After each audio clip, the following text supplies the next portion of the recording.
नमस्कार, home TV Bharat में आपके स्वागत है। मध्य प्रदेश की राजधानी भोपाल से इस वक्त की बड़ी खबर सामने आ रही है। मुख्यमंत्री डॉक्टर मोहन यादव की अध्यक्षता में आज मंत्रालय में मंत्री परिषद की अहम बैठक आयोजित की गई। बैठक की शुरुआत राष्ट्रभक्ति के वातावरण में हुई। वंदे मातरम के सामूहिक गान के साथ मंत्री परिषद की बैठक आरंभ की गई। इस बैठक में शासन के कई महत्वपूर्ण विषय पर विचार और चर्चा की जा रही है।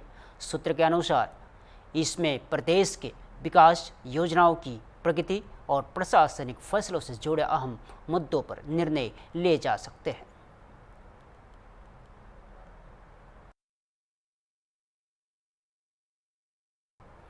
उत्तर प्रदेश के बलिया से बड़ी सियासी खबर सामने आई है। बसपा सुहेल देव भारतीय समाज पार्टी ने बिहार की राजनीति में उतारने की पूरी तैयारी कर ली है। बलिया में बेरू आरबारी में बसपा के राष्ट्रीय महासचिव डॉक्टर अरविंद राजभर ने बड़ा ऐलान करते हुए कहा है कि पार्टी बिहार की 153 सीटों पर अपने एजेंडे के साथ चुनाव लड़ेगी। उन्होंने यह भी दावा किया है कि पार्टी की जीएमएम तेज प्रताप यादव और कई दलों के साथ गठबंधन पर बातचीत चल रही है, जो संभवतः आज रात तक फाइनल हो सकती है। अरविंद राजभर ने बिहार एनडीए को आड़े हाथों लिया और कहा है कि वह स्थानीय एनडीए नेताओं से बसपा की ताकत के उलट रिपोर्ट पार्टी अलकमा को भेजी, जिससे उन्हें एक भी सीट नहीं मिली। उन्होंने यह भी खुलासा किया है कि आरजेडी ने उन्हें 5 सीटों को ऑफर दिया था, लेकिन बसपा ने यह ठुकरा दिया। डॉक्टर राजभर ने यह भी कहा कि जब कोई कहेगा कि बसपा का 500 वोट भी नहीं है तो वही नेता 500 वोट से हारेंगे, तब उन्हें सच्चाई का एहसास होगा। उन्होंने यह दावा किया कि बिहार में बीजेपी, लोजपा और जेडीयू और आरजेडी के कई नेता बसपा के टिकट पर चुनाव लड़ सकते हैं। साथ ही उन्होंने बिहार में जातीय जनगणना को गलत बताया और कहा है कि कल पटना में बसपा एक बड़ी प्रेस कॉन्फ्रेंस में अपना रोड मैप साफ करेगी। आइए सुनते हैं क्या बोले अरविंद राजभर।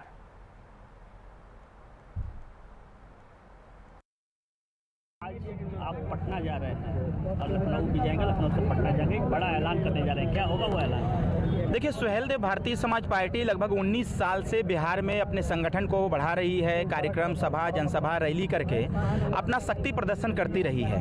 हमारा प्रयास था कि हम यूपी में एनडीए के साथ रहे और एनडीए के साथ भी हैं हम, और हमारा प्रयास था कि अगर हमारा दमखम बिहार में है तो बिहार में भी हम भारतीय जनता पार्टी एनडीए को हम मजबूत करें। लेकिन कहीं ना कहीं बिहार के स्थानीय संगठन ने जो negative report Suhel Dev Bharatiya Samaj party के शक्ति के विपरीत जाकर के लोगों ने रिपोर्ट पेश किया, उसका परिणाम यह निकला कि एनडीए की तरफ से हमें एक भी सीट नहीं दी गई।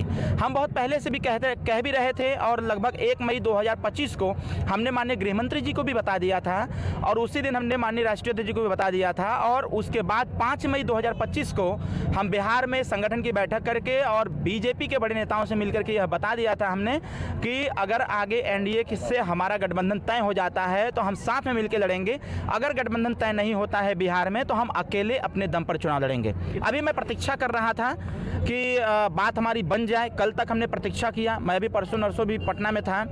पटना हमें प्रत्याशी की घोषणा करनी थी, लेकिन हमने जानबूझ के नहीं किया।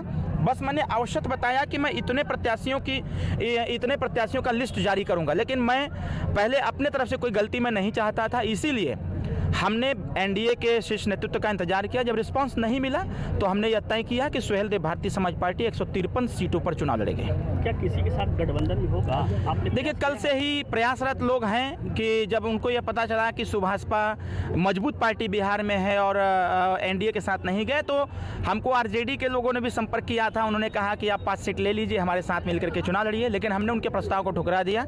हमने कहा आरजेडी से बात नहीं करनी है। बाकी अभी हेमंत सोरेन जी भी कल रात को हमारी उनसे वार्तालाप हुई, माननीय मुख्यमंत्री झारखंड, उनसे भी बातचीत मेरी हुई। फिर वहाँ और कई पार्टियाँ हैं, तेजस्वी जी से भी मेरी, तेज प्रताप जी से भी बात हुई है और संभवतः शाम तक सारी चीज़ें अपडेट हम ले लेंगे और शाम तक हम पटना भी चले जाएंगे। कल हम बड़ा प्रेस कॉन्फ्रेंस करके और सुहेल देव भारतीय समाज पार्टी के प्रत्याशियों की कल घोषणा भी हम करेंगे। क्या जो यूपी में जो रिश्ते हैं आप भी क्या कायम रहेंगे क्या आने वाले समय में? देखिए, ताली एक हाथ से दरार तो पड़ चुकी ताली नहीं, ताली एक हाथ से नहीं बजती है, ताली दोनों हाथ से जब मिलती है तभी बजती है। और जब एनडीए इस चीज़ को स्वीकारता प्रदान कर लिया है कि हमारा गठबंधन सिर्फ उत्तर प्रदेश के लिए होगा, तो जब इन्होंने यह तय ही कर दिया है तो फिर बिहार को लेकर के कभी इस प्रकार की टिप्पणी न हो और न ही अब चिंता करने की आवश्यकता है कि क्या दरार पड़ा कि विवाद हो गया। सुहेलदेव भारतीय समाज पार्टी किसी एक स्टेट की पार्टी नहीं है, उसको हम लोग कई स्टेट में चलाते हैं, संगठन बनाते हैं, रैली करते हैं, सभा करते हैं। तो गठबंधन हो या न हो, सुहेलदेव भारतीय समाज पार्टी चुनाव लड़ेगी।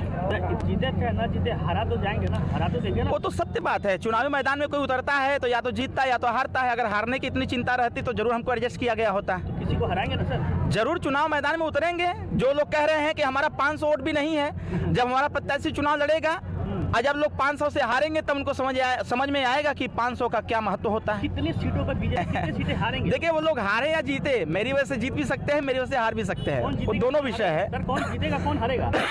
एनडीए भी जीत सकती है, एनडीए गठबंधन भी जीत सकती है, इंडिया गठबंधन भी जीत सकती है। तो मैं वहाँ किसी को हराने जाने नहीं जा रहा हूँ, मैं अपना वोट इकट्ठा करने जा रहा हूँ। जिस वोट को लोग पैसे के दम पर या गुमराह करके लोग खरीद लेते थे या डिवाइड कर देते थे, ऐसे लोगों को हम लोग एकत्रित करने जा रहे हैं। कौन है वो रोक रहा है सर आपको बीजेपी में, एनडीए में शामिल हो? स्थानीय संगठन, बिहार का जो स्थानीय संगठन है वो नहीं चाहता है कि सुभाषपा की एंट्री बिहार में हो।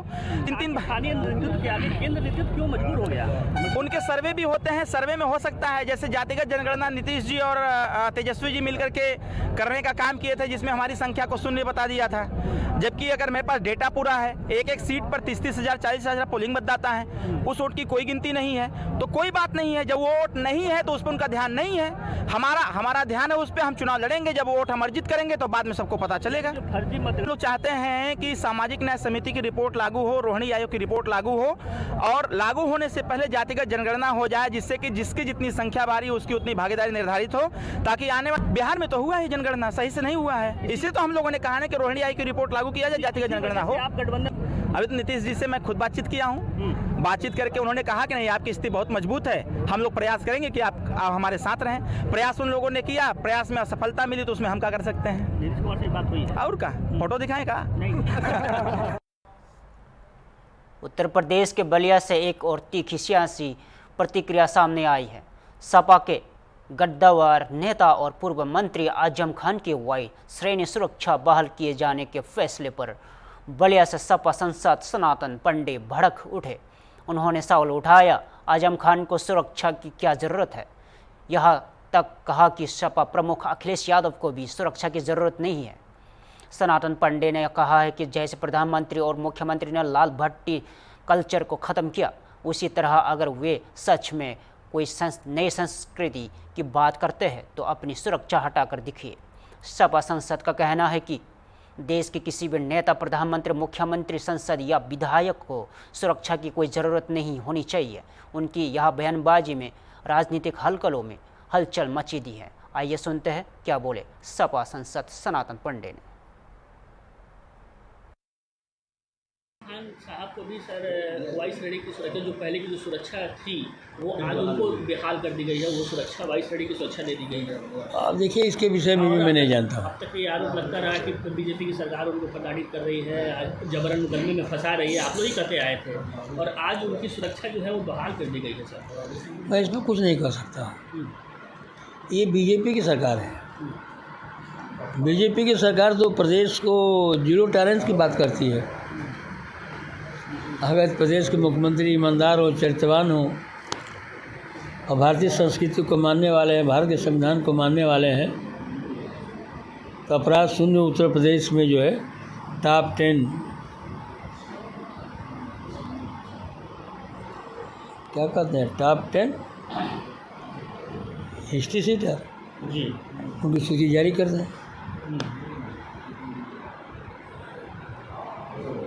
तो आजम खान को सुरक्षा मिली है, ये तो क्या आवश्यकता पड़ रही है?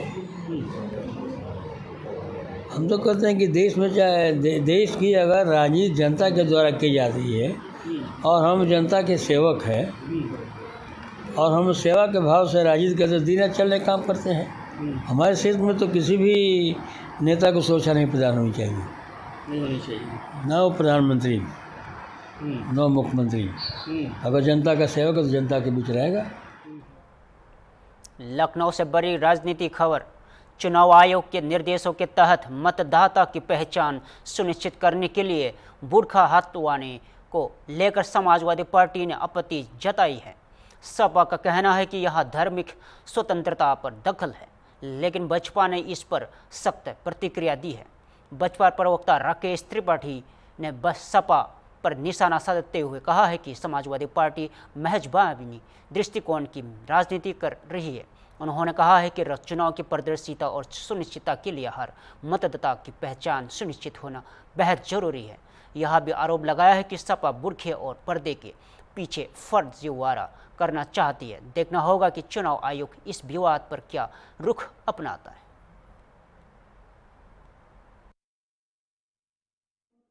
चुनाव की पारदर्शिता के लिए और वोटर्स की शुचिता के लिए यह आवश्यक है कि हर वोटर की, हर मतदाता की पहचान सुनिश्चित होनी चाहिए।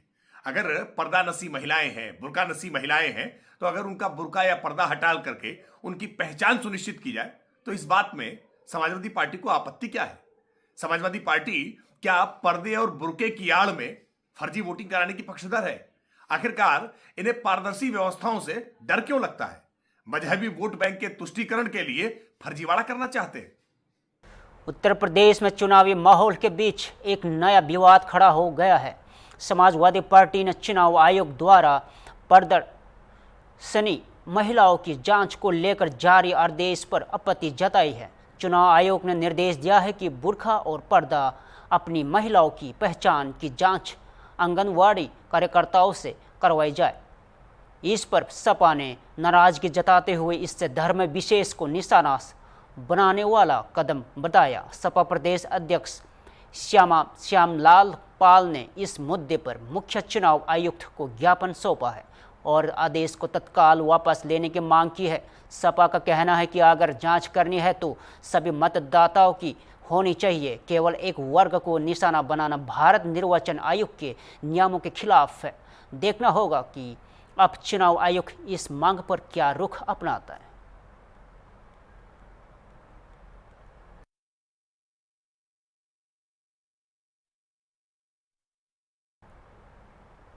बुलंदशहर से बड़ी खबर और चौंकाने वाली खबर सामने आई है। फूड सेफ्टी विभाग की लाइफ रेट में 30 क्विंटल मिलावटी रसगुल्ला बरामद किया गया है। यह कार्रवाई शिकारपुर स्थित तेवतिया स्वीट डेयरी पर की गई है, जहां स्टार्च और केमिकल से बने बंगाली और काले रसगुल्ले तैयार किए जा रहे हैं। और हैरानी की बात यह है कि इन रसगुल्लों को जंग के कनस्तरों में पैक किया जा रहा था और मिलावटी रसगुल्लों में मच्छर और मक्खियों तैरती पाई गई। फूड सेफ्टी विभाग की टीम ने पुलिस और प्रशासन की मौजूदगी में प्लांट पर छापा मारा और मौके से 12 सैंपल लिए गए। और सुनते हैं खाद्य आयुक्त बिंटी कुमार क्या कह रहे हैं।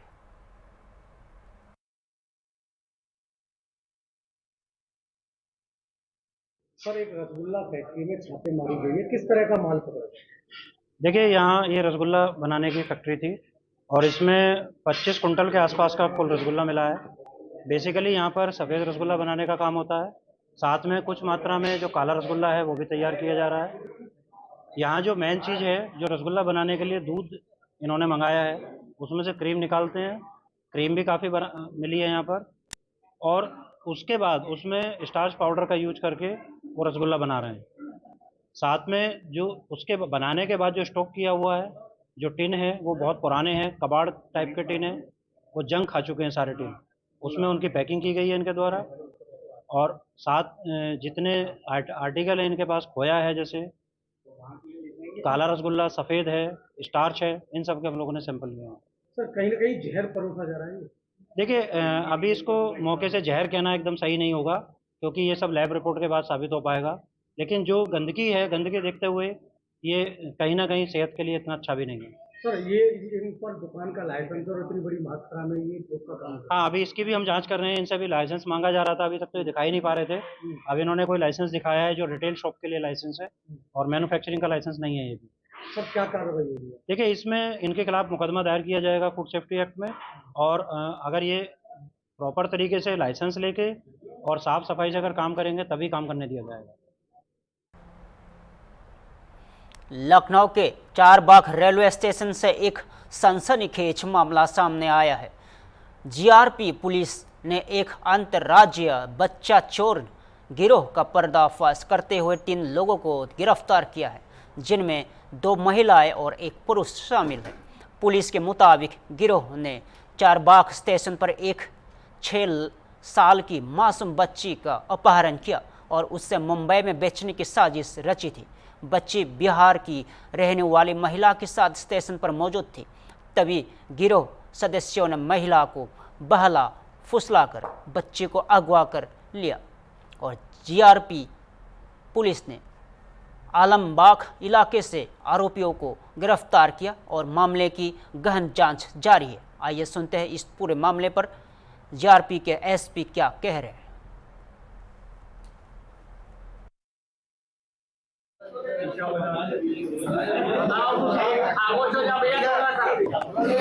जीआरपी को एक बड़ी कामयाबी मिली है, बच्चा चोर गैंग को गिरफ्तार किया। कैसे सर पूरा मामला रहा?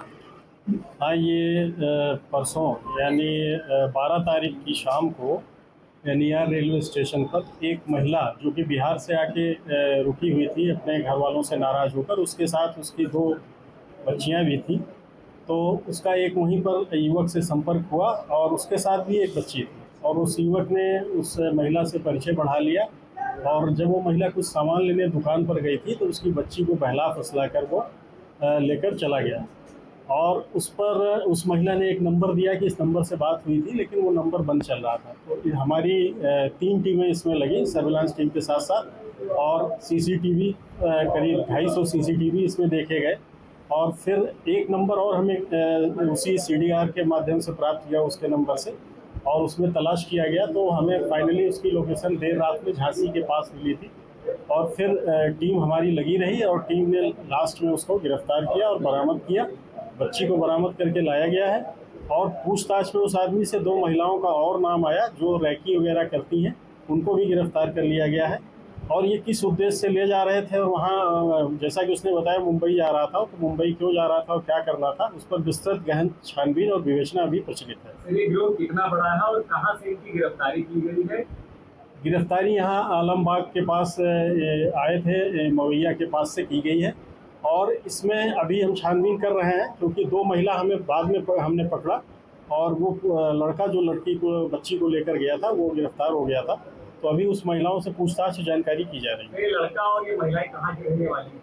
ये महिला बिहार की रहने वाली थी और अपने परिजनों से नाराज होकर यहाँ आई हुई नहीं, जो पकड़े गए सर वो लोग कहाँ के रहने वाले, उनके आपस में संबंध क्या है? महिला और जो पुरुष पकड़े, वो जो लड़का है वो एक प्रकार का कैरियर है और वो महिलाएं ऑर्गेनाइज करती हैं और उनका कुछ मुंबई से संबंध है, तो अभी उसमें हम जानकारी कर रहे हैं। सर क्या और भी बच्चे ये लोग पहले चोरी करते हैं? हाँ, पूरी पूछताछ की जा रही है, इसमें अभी और डिटेल कार्रवाई की जाएगी। बच्चे चोरी करने के बाद उनको कहाँ ले जाते थे और क्या करते थे? हाँ, ये आपको बताया हमने कि मुंबई ले जाने की बात प्रकाश में आई है और मुंबई क्यों ले जा रहे थे ये इस पर पूरी विवेचना अभी की जा रही है। प्रथम दृष्टया ऐसा प्रतीत हो रहा है कि संभवतः बेचने की बात आ रही है इसमें। सर आपराधिक इतिहास क्या है?